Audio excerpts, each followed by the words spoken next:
And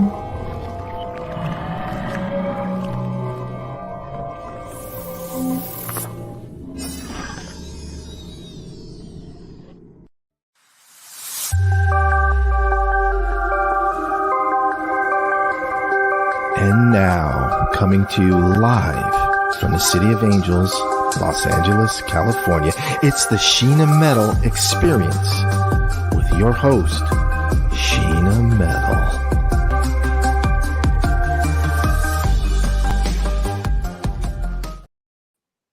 Hi, and welcome to the Sheena Metal Experience only on Parapod TV.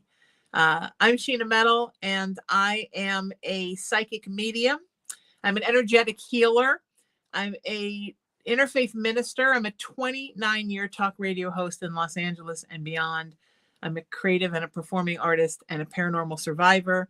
And I come to you live from my home in Southern California every Wednesday at 3 o'clock Pacific time on Parapod TV. This show is about spirituality.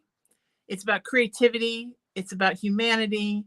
It's about passion. It's about service. It's about maintaining and becoming becoming and then maintaining, being your best you on this big, beautiful earth, and then inspiring others to do the same. And every week on the show, it may be my show. It is the Sheena Metal Experience after all, but that doesn't mean it's not always and forever your experience. My guest today is also a creative artist and a spiritual being. She's a musician and a coach and a spiritual practitioner, somebody I've known for a very long time, and it's wonderful to have her here on the show. Please welcome the wonderful Larisa Stow. Hi, my friend. Hello, Sheena.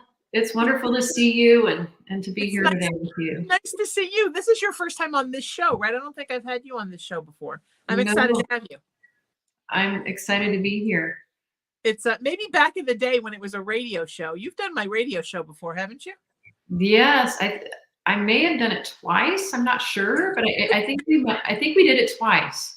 Yeah, I'm pretty sure you did this show, and then I converted this show from a daily radio show to a weekly video show after COVID. Everything changed for us all during COVID, right? And I think for those of us who reach people energetically, in a lot of ways, it changed us for the best.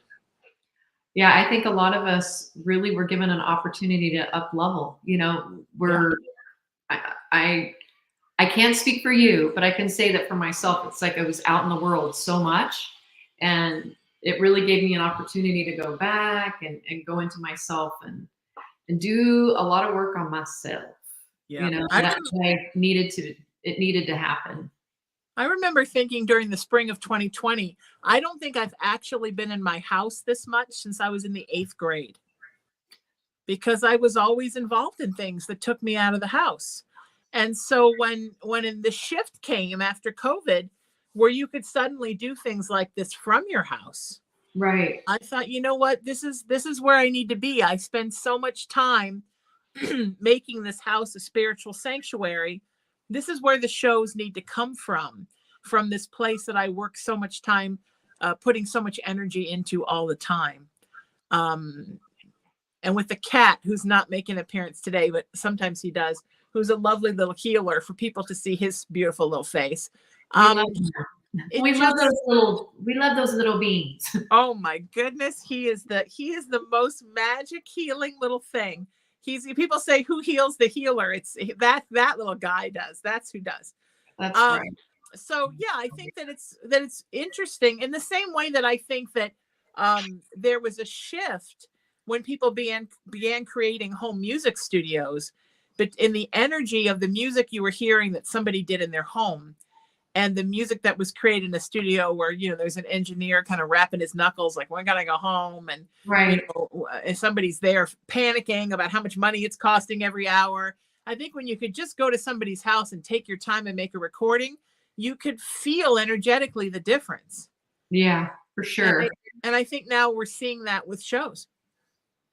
Well, I love that you're doing this. You know, I love that the world is creating that opportunity for people to do this. It's amazing, you know, that we're all able to express ourselves and connect in ways that we haven't before. Yes. it's become a much more spiritual world since we were all locked inside for however many years. And I think that's beautiful. What are you, so how do you, where in your life did the intersection come between art and spirituality? You know what? Honestly, it was there from the get-go because I couldn't separate myself from my spirituality. I think ever since I can remember, I've been a seeker, you know, even as a little kiddo, like even as a child, I was very connected to spirit in the sense that I saw God in everybody, you know, to the point where when I was a wee one, we were in a place called Sambo's, and we were in there, we were waiting to get seated, and there was this homeless man that had come into Sambo's, and there was this kind of ruckus with him, and I could tell that he was unsettled by the whole thing, and I really felt for him. So I got into this conversation with him because I could just totally see his spirit, and I was inviting him over to our house. You know, my mom was like, "Whoa!" You know, exactly. Mom's panicking. And she was panicking, and the people around were panicking, and I was just looking around. I was like, "But there's just as much divinity in this human as there is within everyone. It's like God is within everything." So for me, it was like, even within mainstream music, when I was first doing mainstream and doing all the gig Hollywood and the Roxy and the Troubadour and all that, right? Yeah. My music was always about spirit. I couldn't separate it. However, it's like after 9/11, I needed to step away from telling my own personal story as much because I felt so much of an unrest within myself and within the world, like a lot of projection going on with Muslim people. I just saw, you know, the way people were just shutting down and becoming very afraid of Muslims, that it called something out in me. Like I needed to do more mantra and prayer for myself. And I was called to create peace prayers at that time. So then my music kind of took this full on, you know, it really curved off into the sacred world music. And I started singing kirtan and singing peace prayers. And I really, like, for me, it was a very comfortable place to be. And I started to incorporate my own, I would say, you know, my own musical inspirations and my own musical leanings, you know, which came more from that rock energy. Like in the beginning, when I was in Sacred World, there wasn't really a place of receiving, you know, rock and kirtan. So I was very like, okay, this is how we do kirtan. This is how we do, you know, sing in Sanskrit. And then I was like, this isn't honest for me. It felt like I was trying to do what everybody else did and in the tradition, and I realized it wasn't authentic. So at that point, I started incorporating more of my own inspirations back into the music. And I did get a lot of pushback, you know, when I did that. And I kind of felt like the black sheep for a while and kept feeling like I was going to get kicked out of everywhere. And there's places that definitely were like, you are not, this is not kirtan, you know, whatsoever. But then there were other places that opened their arms, and it became a part of my life. I had the opportunity to play some really beautiful festivals and all over the world with my band, doing sacred world music, but with our own, you know, inspired artistry mixed in with it. So that's, you know, that's the whole thing. So I guess at that point, when you shifted your music into that was pretty much when you had to own up to people like, this is who I am. Yeah. And that's sometimes that, you know, we grew up in a time where as artists, we weren't supposed to talk about our spirituality, and you weren't supposed to talk about that, and who cares, and don't discuss your politics, and you just let the music speak for itself, and no one needs to know what you think. And I think also there's this sort of idea that if you embrace the spiritual too much, you won't be accepted in the entertainment world anymore. I mean, I know for me, it was a very difficult coming out process. It was a little scary. I always say, like, this is always who I was, but now I just wear my underwear on the outside so everybody sees it. But there was a minute where I thought, you know what, am I going to get canceled by the entertainment industry? So I guess for you, when you shifted your music, that was pretty much when you let people know who you were spiritually and everybody knew. Was that a difficult thing? Was there a worry that you would no longer be accepted artistically? Oh yeah, absolutely. I mean, from both sides, honestly. So from more the secular side, I had a whole following when I was in mainstream, even though it was really spiritual. I always, like, moment by moment, my album, you can tell I'm a full-on seeker. I sing about God, Sure. There's no way of separating that. However, when I started singing in Sanskrit and I started singing in Aramaic, my fans at that time did not get it. They were not happy. And they said, when you sing your other music again, we will come see you. And I got that. I mean, it's like I went from selling out my shows to, 10 people showing up.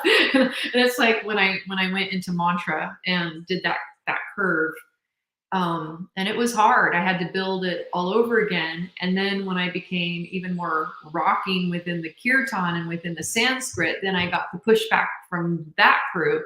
So right, I got pushback from both sides. And at the end of the day, you have to be true to yourself. And yes. It's more important to be the vibration. For me, it's more important to be an authentic vibration than anything else, because I don't do this for other people, although I do it to raise the vibration of myself and the planet. Beautiful. And whoever is in that field, I'm committed to raising our vibration together. But I don't do it. I don't write music like, okay, I'm going to write music to please these people. I can't. I'm not made that way. I'm made to write music to move myself, first to move myself. And whenever I write something, it's like, I need a song. I need to hear a song right now about this. I need to hear a song about, about settling into my breathing and just accepting myself 100%. I need to hear a song like that. Yeah. Okay, I better write one. So that's where I moved from. And then I'm just grateful if people enjoy it and if they resonate with that. Then I'm like, oh my God, that's so awesome that it makes a difference that somebody else has a personal experience, that it means something to them as well. Then that is the biggest gift ever. Yeah, I agree. 100%. And I think it's funny because there's this idea, right, that in the New Age community, in the metaphysical community, everything's okay, do whatever you want. But the truth is, there's some pretty defined rules by people there too. It's its own religion. Oh, and absolutely. If you don't do things a certain way, somebody will have a problem with it. It's just like anything else. You have to just do your own thing and not care you have to know inside that it's about what are you channeling, what is spirit telling you to do with your art and with your spirituality, and you can't listen to those around you, because there's always somebody telling you you can't do that, or you're not doing that enough, or what are you doing, or you know what I mean? I have a friend who's always on me about, because I haven't taken this class and that class and this thing. I'm like, honey, you know what? My mom was a psychic medium, so I was learning this from the time I was a fetus, and it took me 50 years to come out and do this.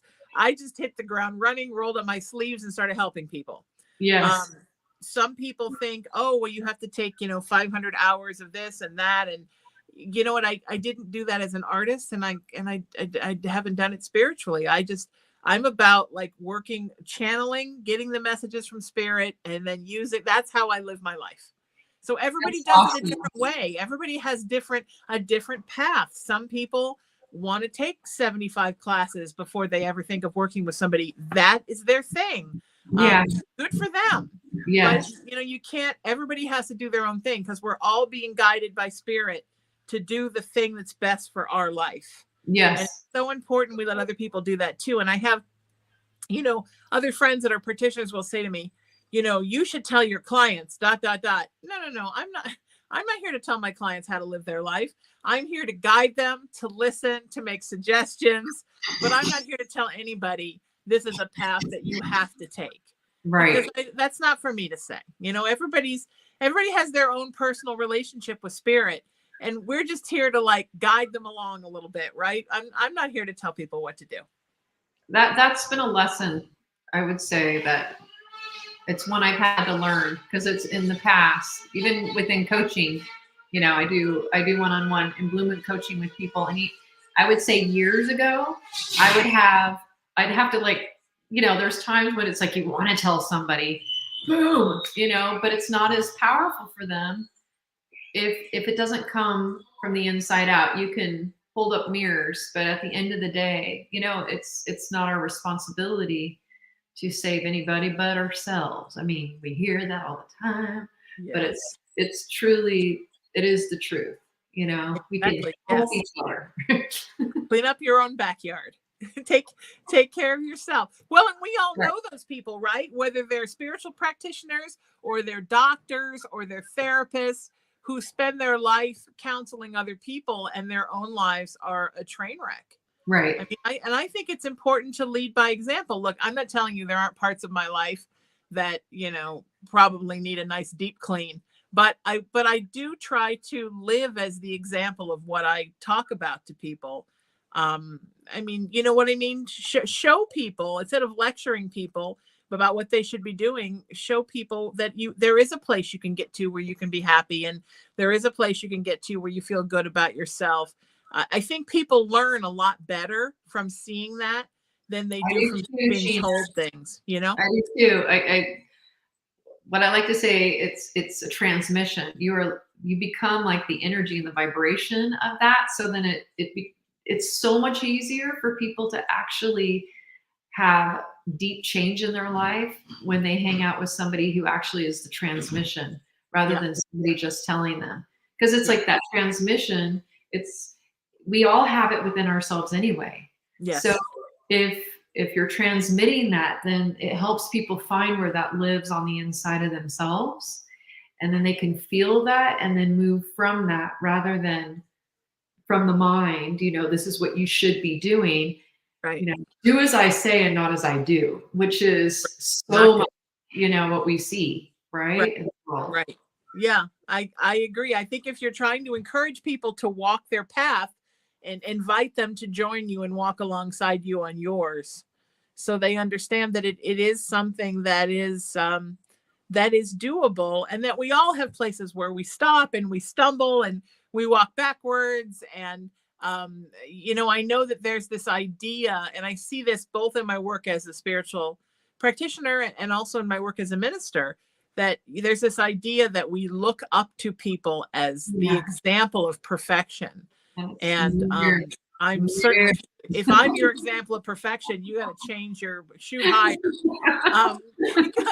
because I'm as flawed as any human, right? And I think it's good to see that the people that you gain knowledge from are flawed. And I find sometimes during sessions, clients will ask me stuff about myself, and I answer, because I think the more human somebody feels that you are, the more they'll learn from you. And I think it's so important now. And as artists too, right? Growing up, we were supposed to just let the art talk for itself. Don't talk about yourself.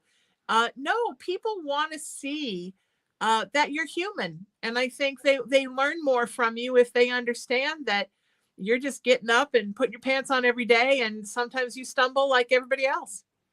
Because we do.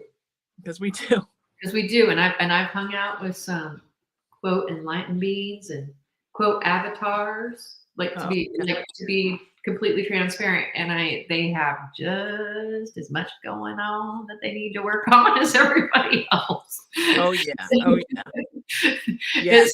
Things are not what they appear to be, yes. They just are not. And when we stop putting people on pedestals, because it's not fair to the people either that are put on pedestals. It's not fair for them. Yeah, I agree 100%. What are you loving right now in your life as a spiritual being, and as somebody who's a healer and is doing things for the world? What's sort of your next phase? What are you loving? Well, what I'm loving, and you could probably hear it just got really loud over here. There's like a drill going in the background. Sure. I don't know if you can hear that, but we are renovating this beautiful homestead, turning it into an incredible sanctuary. It was an ashram. It was a Shivananda ashram before, but it was like a Shivananda ashram meets the Brady Bunch. It had orange countertops, orange carpet. It was an ashram from the 70s. And it has the best energy in here and an incredible temple. There's a Shakti temple that is right down by the creek with these beautiful murtis, a Durga, a Neela Saraswati, Miriam, which is an aspect of Durga, and a Lakshmi murti full of just yummy, overlooking the creek. And I am so inspired, not just by the fact that we're turning it into a sanctuary for community. What I'm excited about is a community park. It's an opportunity to really, it's so loud. I hope it's not too loud. It's like answering back. The house is part of the conversation now. It's answering back for us. As soon as you said that, it really kicked in. But this is an opportunity for the we. Like I've been talking about, and what I'm really passionate about is the we. And I truly believe that New Earth that we've been talking about, that we've been praying for, is we're in that major contraction to birth the expansion of the we right now. And the we is the New Earth. Working together, finding ways to communicate, from our heart rather than from the me, mind, toddler consciousness that has been prevalent on our planet.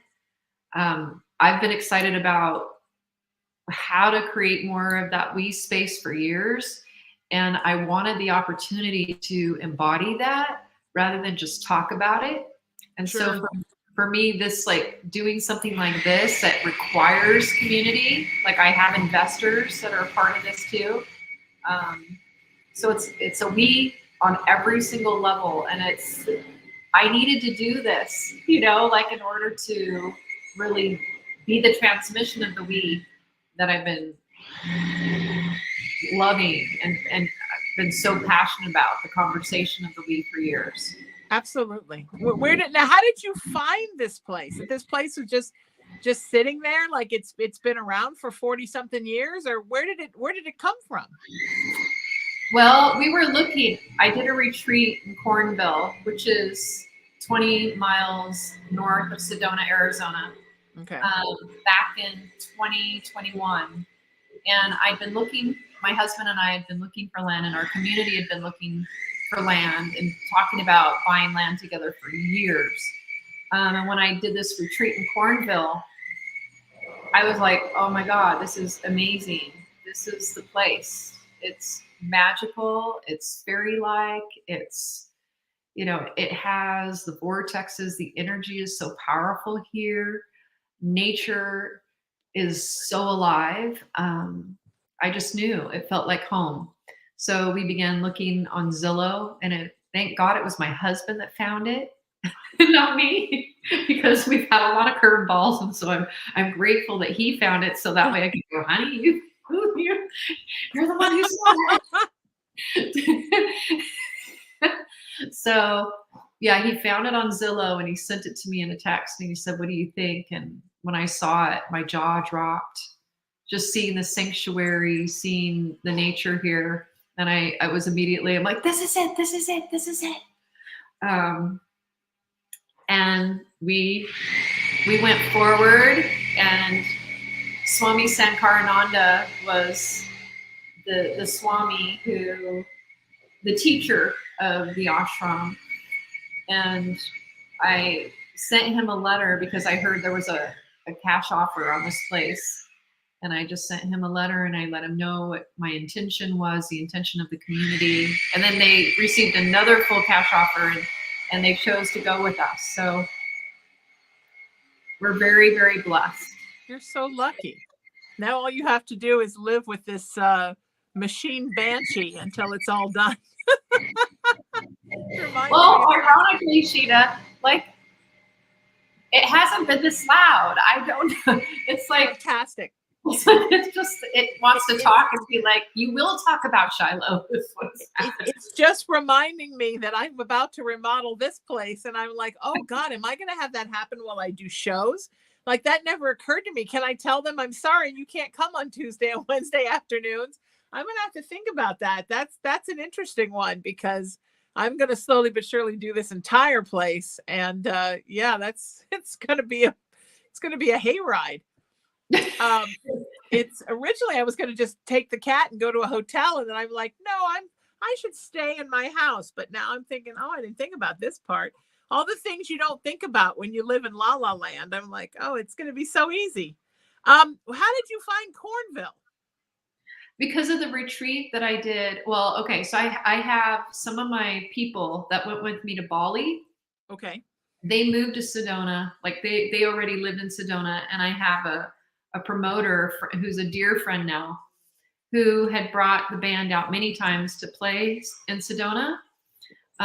So because Shocky Tribe had a show, I did a workshop the next day after one of my shows, and there was a woman who came who was a fan, and she ended up going to Bali with me. Her and her husband have a home in Sedona, and she and her husband became really good friends with another one of my clients who went to Bali as well.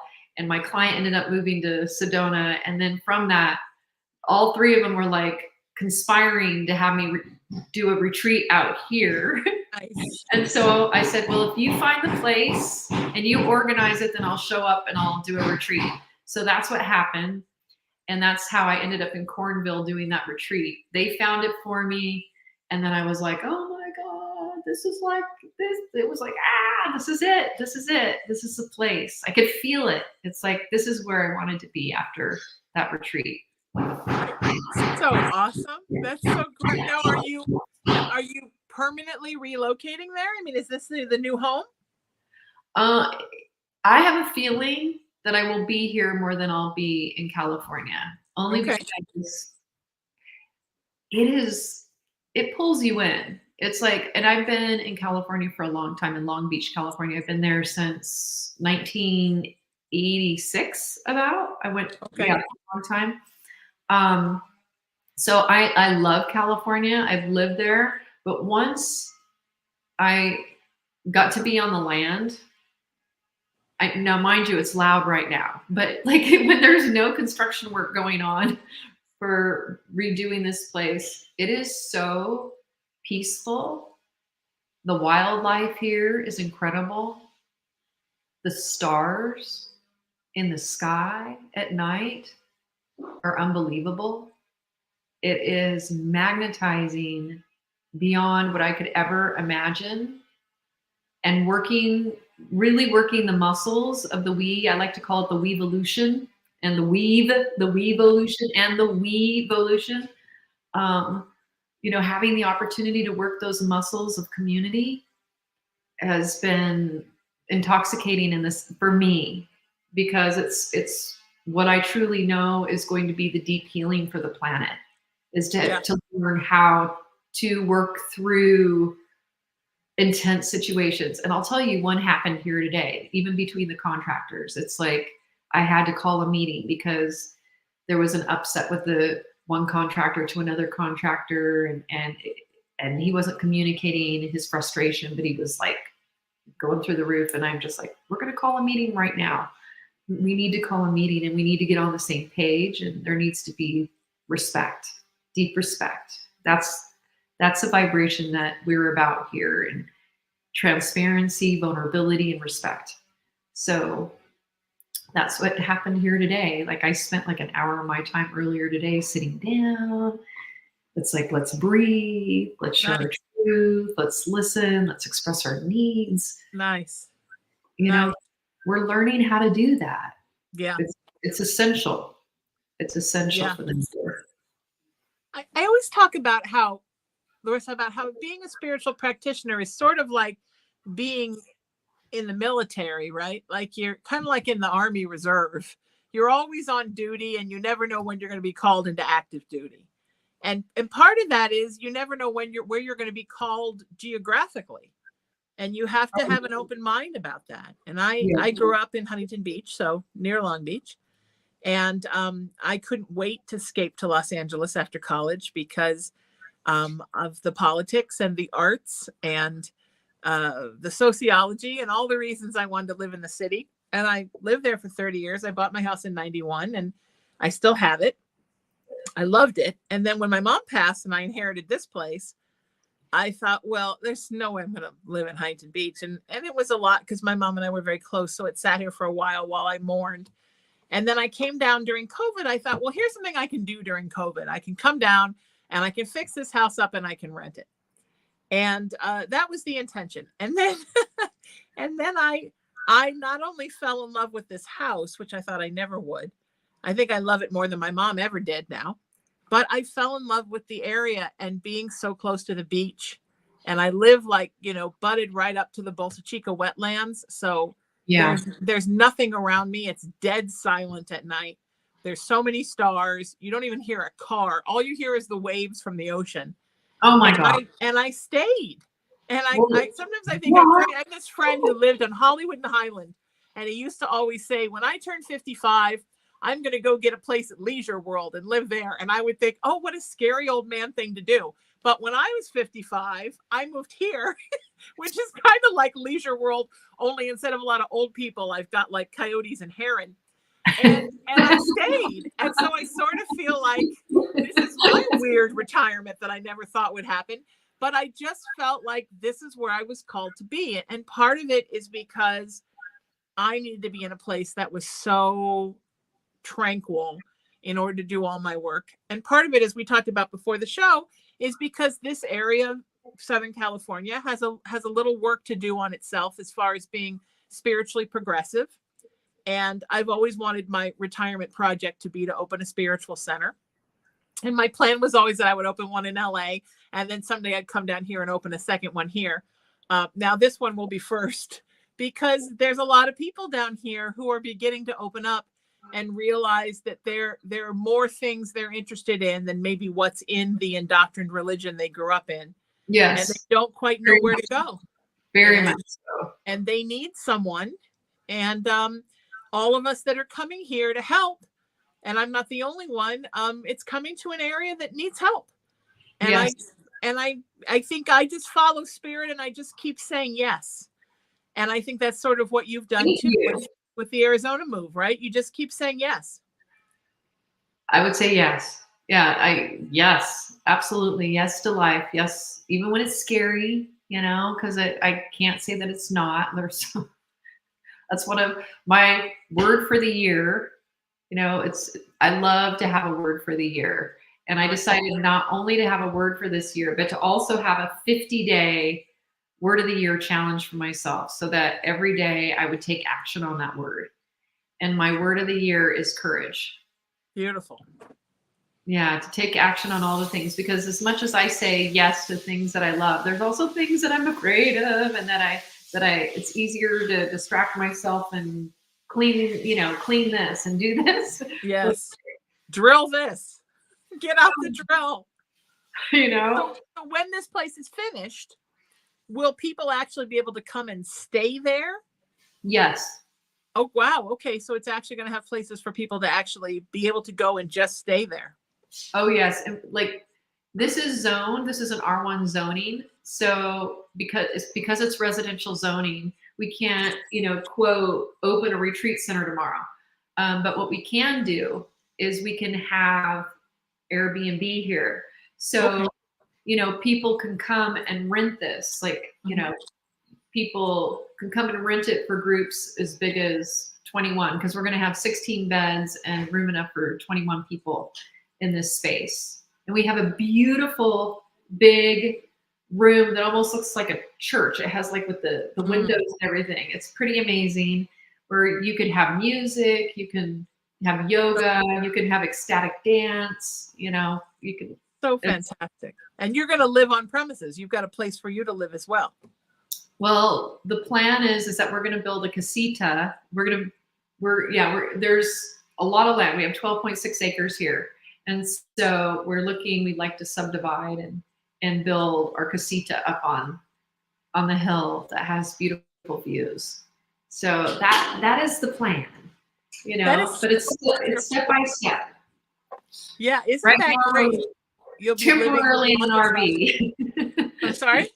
I said we're temporarily in an RV while we're doing renovations right now. That's okay. It's okay. Yeah.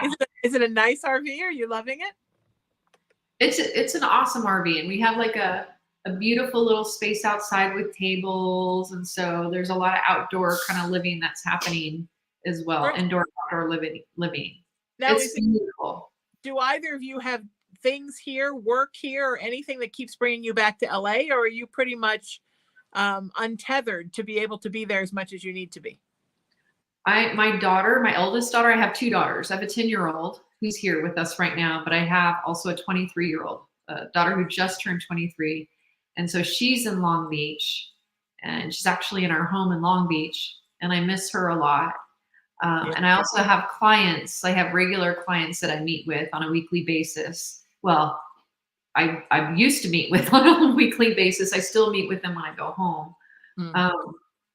And I miss them because I love that connectivity and that with my people, just getting in with them on a regular basis and Sure. Working the vibration and that expansion. I do miss them. My husband, his company is out of Costa Mesa, but because of COVID, he has more flexibility now. So he can do remote work, and I'm actually in the house, obviously the sanctuary right now, and he's using one of the rooms right now as an office that I'm sitting in right now. So isn't that nice? Yeah. Yeah, it is. It's very nice. Works out great. That's wonderful. Now, your clients that you see, do you now see them through a Skype or on the phone, or are you still able to see them, just not in person? The people that I do see on Skype, not Skype, I use Zoom. The people that I see, that I do Zoom with, my people that aren't locals to Long Beach, I still do that. Not as much when I'm out here because right now I'm so needed to be present to this project to get it done. There's so much on a day-to-day basis, and there's not as much privacy out here to be able to do the work that I want to do. But I'm doing deep dives with people out here. Like tomorrow, I'm doing an all-day deep dive with one of my clients. I'm going to her home. So it's, I navigate it differently. My people in Long Beach, though, in that area that I work with one-on-one, they don't want to do Zoom. They're too spoiled, by doing the in-person thing. Okay. Yeah. I don't let mine get like that. And I'll tell you why.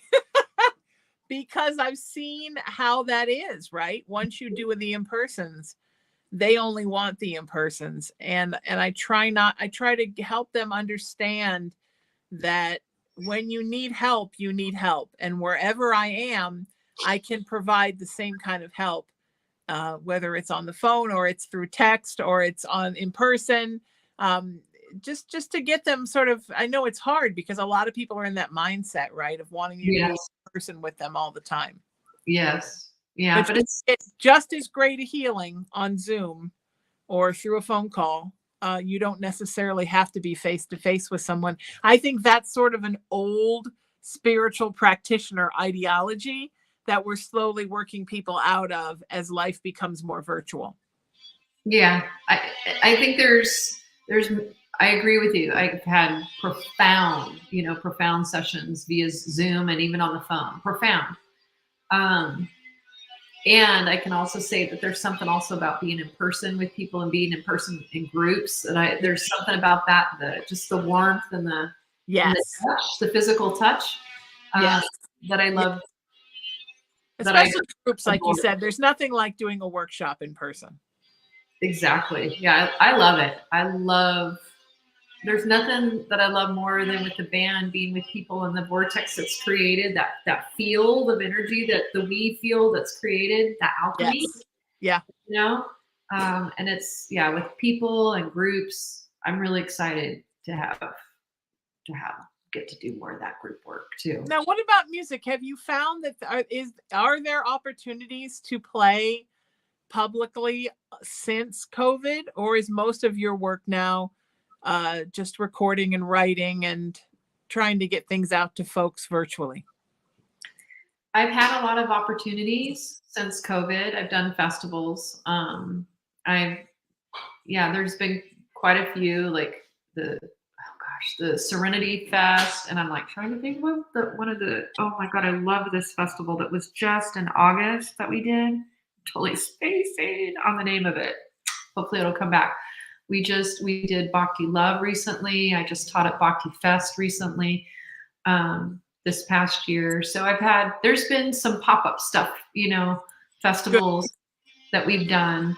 Not as much though. I mean, the band used to pound that payment, 4 out of 5 weekends or 3 out of 4 a month. And that's not happening like it used to. Right. But not just because of COVID. That's also because of me. It's just the timing what I'm focusing on now too. Right. Yeah, it's interesting, right? Because I was in a band in the 90s, and we were I was a much different person, than I think all the songs are now canceled. But I'm starting a new one this year, and that's more spiritual, and I've been thinking a lot about that, like how often are we actually going to play out? And I think mostly it's going to be recording and maybe doing some virtual stuff, some virtual concerts, and then waiting until the opportunity is right to do the things that are really right. Yes. Because I just don't have the time anymore. Right. To play out, twice a week like I used to. It takes a lot of energy and a lot of, getting the word out. Yep. I used to make postcards. I remember that, back in the day when I would design these postcards, and then I would go to Staples and get them cut. And then I'd have little stickers with everybody's addresses and put them on the postcard and a stamp.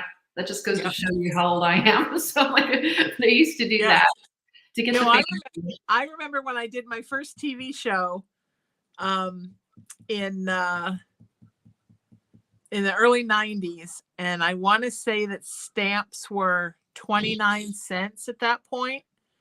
So I would go to the post office and I'd give them $290, and I'd get 1,000 stamps. And then I would make the flyers and print them out at Kinko's, right? And fold them in thirds and staple them. And we'd write the addresses by hand, and we put the return label. Then eventually I got a labeler, so we had the labels. Yeah. I would have 3 or 4 people from my cast come over. We'd sit on my living room floor, and there'd be just like a lot of like stamping and licking and stamping and stapling. And then we would go to the post office with this enormous box and put them all out. And now I think about the time that took. Oh, totally. But you know what? It started my career. It launched everything, right? I mean, I'm not regretful that I spent the time. Yeah. Now you just where your heart was. Yeah. And now people don't even have mailing lists like I do. I still have a mailing list because I'm 100. But a lot of people now don't even have that. They just go on social media and they just mention it. They don't. People grow up so different now, right?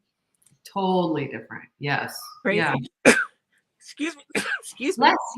Bless you. It's a little humid down here at the beach. But that was half the fun, right? Of having a band. Was it a process for you to shift from a band that was mostly observational and about your own life to moving into something that was very spiritual? Did a lot of your folks from your first incarnation of music, did they shift over to the new band? Okay. No. Not at all. Like that's the thing is my band, that my people, my fans, they were not into the Sanskrit. They were not into the Aramaic. They thought I'd lost my mind, like completely lost my mind. And I literally got emails from people saying, when you decide to do your music again, we will come and see you. And that's, like I said, I went from having sold out, like when I did my Moment by Moment album, to like having 10 people when I decided to sing Sanskrit, and I had to build it all back again. It's like I had to build it from ground zero back up again, and with a completely new fan base, like completely different fan base. Yes. And that was just like what I had to do. It took like a lot of courage, and I just knew it's what I needed to do. Yeah. And I lost my manager. I had 2 managers at the time, and I lost them both. It was a team. You know, they thought I lost my mind, and they said, we Yep. can't manage a kirtan artist. There's nothing to manage if you're a kirtan artist. And I'm like, well, you know, you could be surprised. And one of my managers actually came back when I started getting interest for an album that I created with Rick Hahn, my Reaching In album. It got a lot of interest. There was a lot of label interest, and I actually ended up getting picked up by Oriad. And so that one of my managers came back and was like, oh, this is interesting how everybody's interested now in your kirtan. And that became, you know, just a completely different path for me. But I had to recreate myself in the sense of how I interacted with the world. But with myself, it was just what I needed to do. You know, it was just authentic for me. Yeah, I feel the same way about the shift that I made. And it was, you know, when I was almost 50 when I made the shift. And I remember being so excited because I started a new mailing list just for my spiritual work. And I remember being so excited because there were 11 people on the list. And I had come from, you know, a 25,000 plus entertainment mailing list. And I thought and every person I put on that list, I was so excited. Like, now I have 22 people. Now I have 41 people. It was this whole thing. And I was so excited. Now I've got like 15,000 and it was hard to manage. Although I'm grateful. But yeah, but you know, it's a shift, right? But it was one that I was beckoned by spirit to do, as I'm sure you were. And when the time comes and you're called, you got to go. And as far as all the earthbound stuff, you just got to figure it out as you go. Yes, very much so. Yeah, it's just like we have to listen, because if you don't, then you can't really be with yourself. That was my experience. It's like I can't really live in this body, in this life, if I'm not doing what I need to do for me. I agree with you 100%. You are amazing. And I thank you so much for being here. Let's do this again. I would love it. Okay. I say yes to that. And you're amazing, Sheena. And it's wonderful to get to connect with you and just have a heart-to-heart conversation. It's fun, right? Even the drill's invited to come back if it wants to. It was lovely to have the drill as well. As I said, it reminded me of my people and the Banshee. I was very excited. Where can people find you online and find out everything that you're doing? I would love for people to come and look you up. Well, let's see. If they go to Larisa Stow, Larisa Stow, STOW.com. That's just, I can't say it's the most current. The place where people could really get even more of a current flavor of what I'm up to is on Facebook. I have a group called Larisa Shakti Love Warriors. Beautiful. And we do a meditation every single day. And it started out with just me.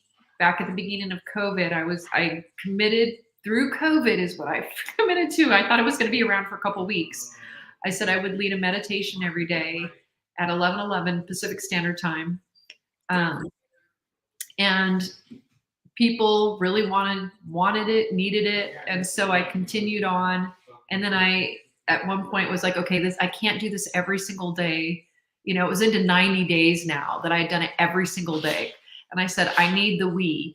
So then people stepped up in the community. Yes. And it's still happening. So every single day we do meditation together. Yes. And it's really awesome. And right now we're in the middle of a 40-day mantra challenge called the Mani Mantra. You know, Om Mani Padme Hum? Yeah, yeah. We're doing a 40-day mantra challenge right now. So if people show up at 11 a.m. Pacific Standard Time, we start at 11:11. But we warm up, we say hello, you know, at 11. And at 11:11, we do that. And I'm on every Thursday leading the charge, leading wonderful spirit. Yeah. If people want to tune in then. People want to go to Bali. I'm taking a group to Bali in June from June 14th through the 25th of this year. So, and I've been taking people to Bali with the exception of the COVID years, finally opened back up again. But I've taken so many groups that I can't even count, and it's one of my favorite things to do. So wonderful. Yeah. Yeah. It's so wonderful. Thank you for being here, my friend. I can't wait to have you back.